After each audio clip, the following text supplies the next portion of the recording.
Hi, everybody. Welcome back to Homeschool Minnesota. My name is Dayle Annand. I'm really glad that you're here. Homeschool Minnesota podcast is an outreach of MÂCHÉ, Minnesota Association of Christian Home Educators. We're so glad that you guys are with us today. So, if you guys have been listening to the podcast for a little bit, you will recognize my next guest. We had this author on a while back talking about her book, Elephant Beach. And if you haven't checked that out, I'll put a link to it, but you guys want to check that one out. That's a really cool, interesting book. And the title of the book is as interesting as the story within the book. It's just a really cool, illustrative, great book. Anyways, I'm happy to bring her back to talk about her new book, Lola and Sophie's ABC Adventure. Welcome, Christine Devane. Hi, Christine. Hi, thank you so much for having me back on the show.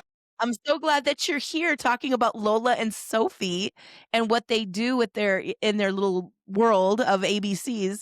But first, I want you to just tell us a little bit about who you are and about yourself. Sure. So, my name is Christine Devane, and I grew up pretty quiet. I loved reading books about animals, and I was very shy. And then when I went to school, I became a teacher. And while I was teaching, I realized that story time was a very important part of the day. And I decided then that I wanted to write my own books.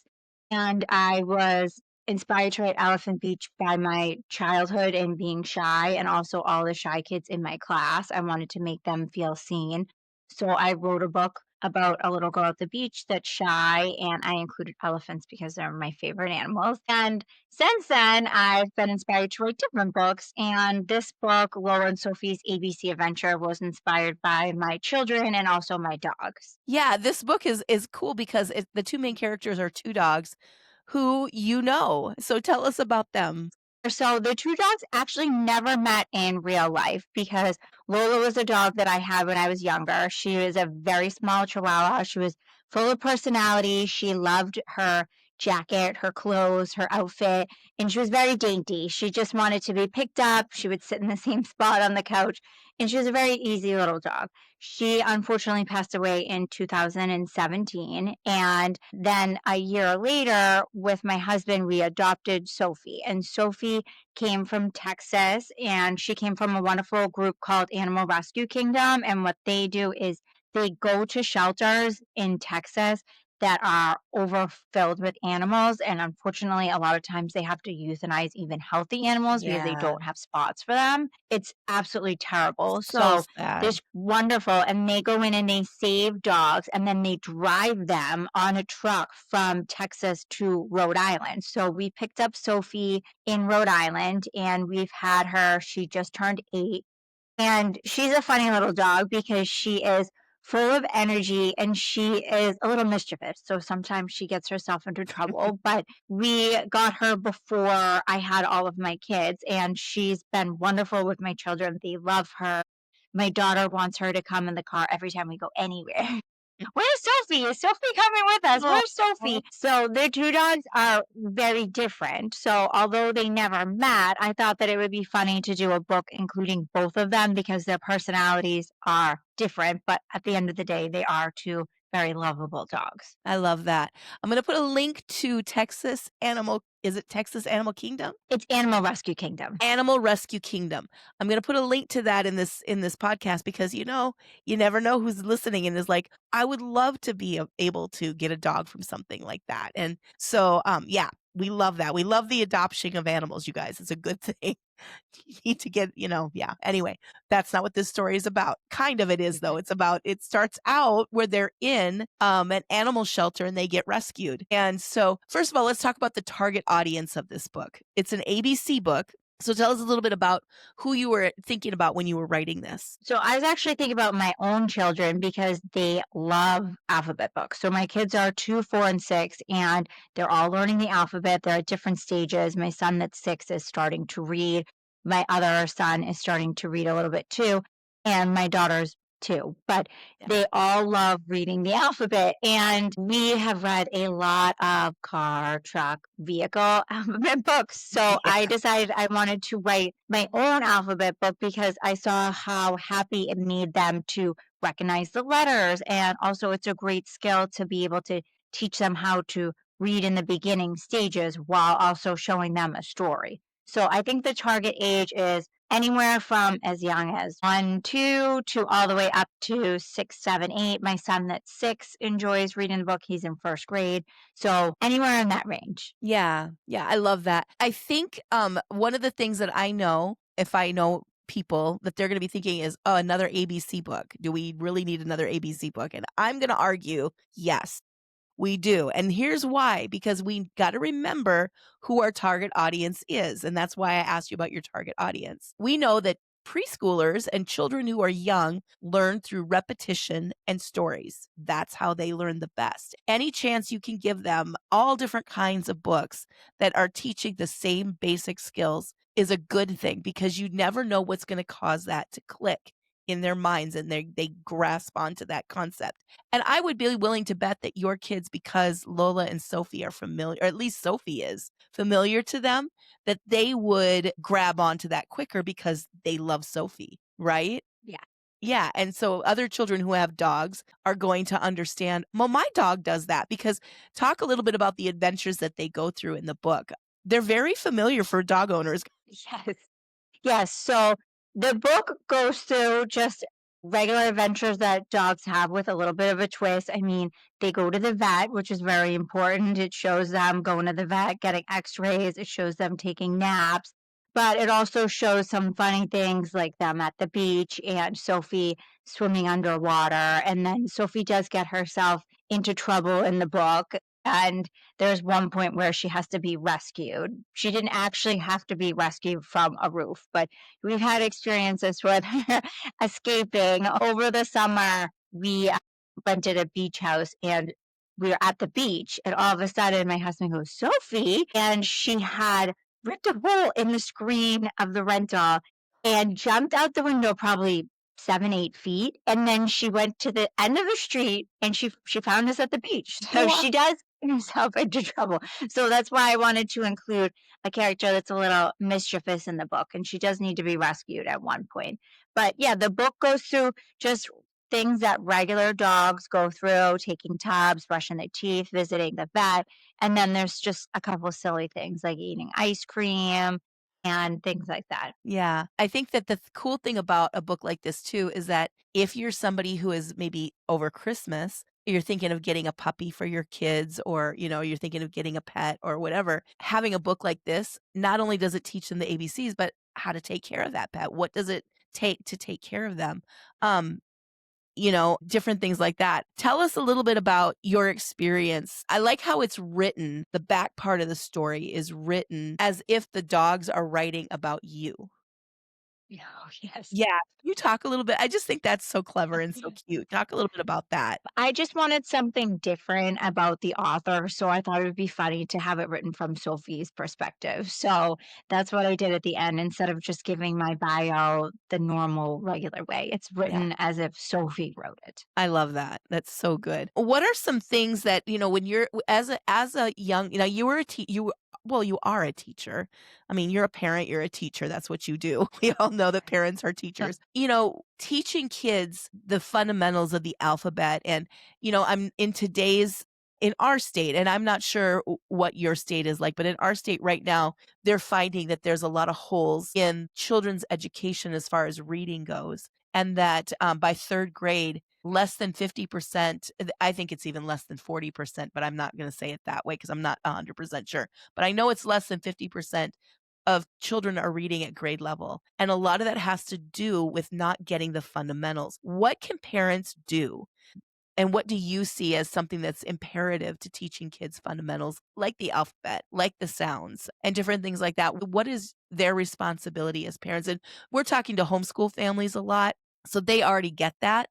But for those who aren't homeschoolers, because we do have listeners who are not homeschoolers, talk a little bit about what they can do to really make sure that those fundamentals are happening, even if they're not happening in school, they're happening at home. So I think it's extremely important to start with kids very young as 1 years old, just reading stories with them and modeling how to sit down and read a book. So it has to happen before they can even start reading.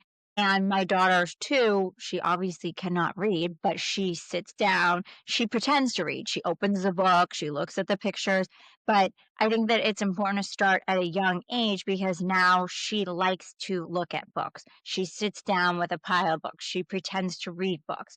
So we read books every night, and I have 3, so they each get to pick one, and sometimes somebody might not like somebody else's book, but I say, "Well, you're in charge of your book, and that's the book that you're in charge of." So we do a lot of that at night, and that's extremely important for parents. And I tell people that even if you take 5, 10 minutes every day, just sitting down and reading a book with them, and there's all different levels of how you can read aloud a book with them. So you don't have to just read aloud the book. You can for my sons that are starting to read, I can ask them to read words. I can point to different things and then ask them questions and engage them. I don't think it just has to be, let's read a book and go to bed. I think that you Yeah. can really turn it into a lesson where you talk to them about the story and then talk to them about the letters in the book, try to get them to pick up on some words.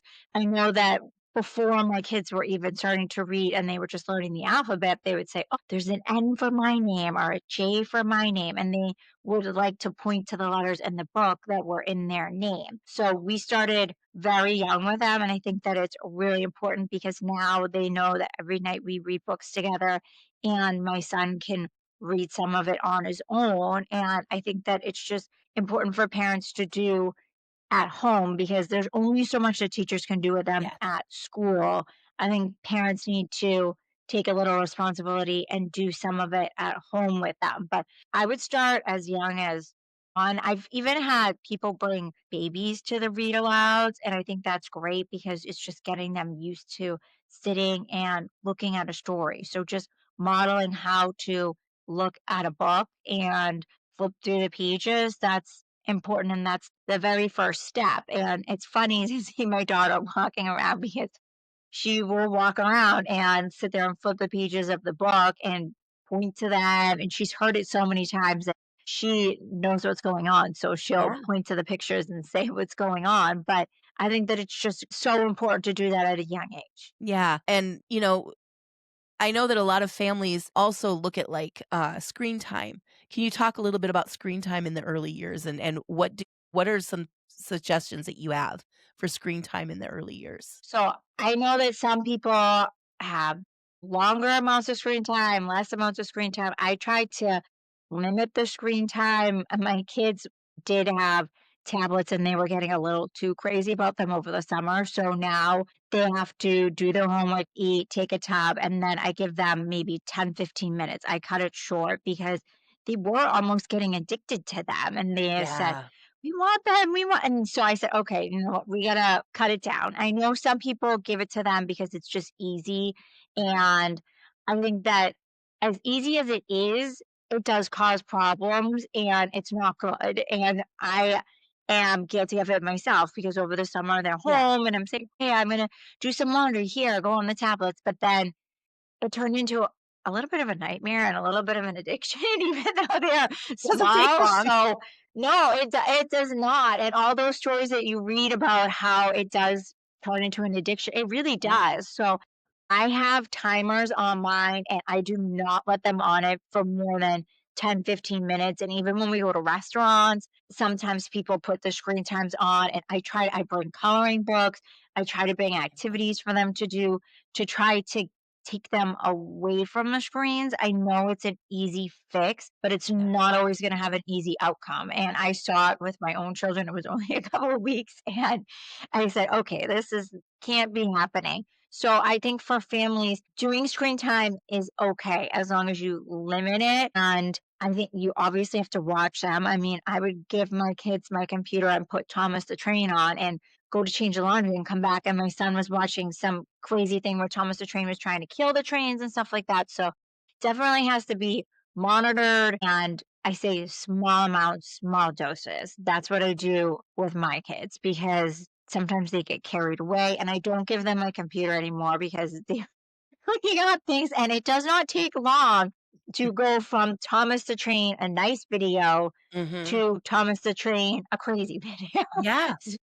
Yeah. And it's scary. It's scary how It It is. quickly they can maneuver it. So they have the tablets that have all sorts of parental locks, and they're very limited to the time that they can be on it. And I just tell parents to monitor it, make sure if you're going to put them on a computer, sit there with them.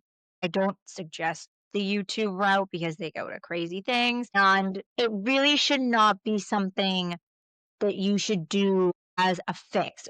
Okay, you can do this and sit and be quiet. I see tons of people that don't even talk to their kids at restaurants. They just give them the tablet the entire time they're at the restaurant. Yeah. And it's easy for you, but you're also not engaging your children in conversation and not teaching Right. them. And my kids are not always wonderful at restaurants, but we try with the coloring, the tic tac toe, Yeah. we try all sorts of things just to have them be able to sit there and not Yeah. stare at a screen the whole time. Well, and it's the difference between instant gratification and delayed gratification too. When they're on a tablet, instantly they're starting to calm, their brain, that serotonin comes in and everything else. And if you're I love that you brought up the restaurant, Christine, because I see that a lot too. And it's like, how are your children ever going to learn to engage in conversation? How are they ever going to understand how to enter into a conversation without being, like having to be the center of attention? All those things are taught when we allow them to be kids and make their mistakes, and we slowly and gently guide them into, this is what is expected of you when you want to enter a conversation. This is what a conversation looks like. This is what's a real relationship. It's very different from an online relationship. Yeah, and so I think books like yours, bringing it back to Lola and Sophie, books like yours are important, and they're books that you can bring to a restaurant and read to your kids, and then have conversations about them while you're waiting for the food. Just things like that. And I just think it's really, really important that we go back to reading. And we go back to reading books that kids can be tactile with. Get them a book in their hands. And our numbers, they can't blame it on COVID anymore.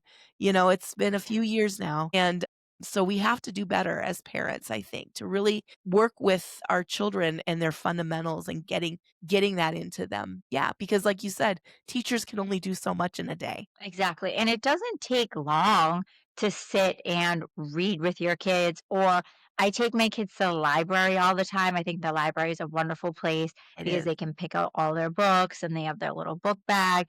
And I really think that some parents get too involved with too many activities, and then they forget about the library, they forget about reading and things like that. But I think that just take a few minutes every day, try to read with your kids and try to have them read to you as they get older. I think that it's great and it's good practice to do at home. Yeah, I love that. Well, Christine, I just thank you so much. For all our listeners, the description in the description of the podcast and the show notes are going to be links to everything we talked about today, including Christine's books and her website. She's got some other new projects in the works, and we're going to excitedly wait for those because I know that there's a one that in particular that I'm really excited to talk to her about. But anyways, thank you so much. For those of you who are listening, this is coming out right at Christmas time. This is a great Christmas book. It is available right now for pre-purchase on Amazon. I'll put the link in the description of the podcast.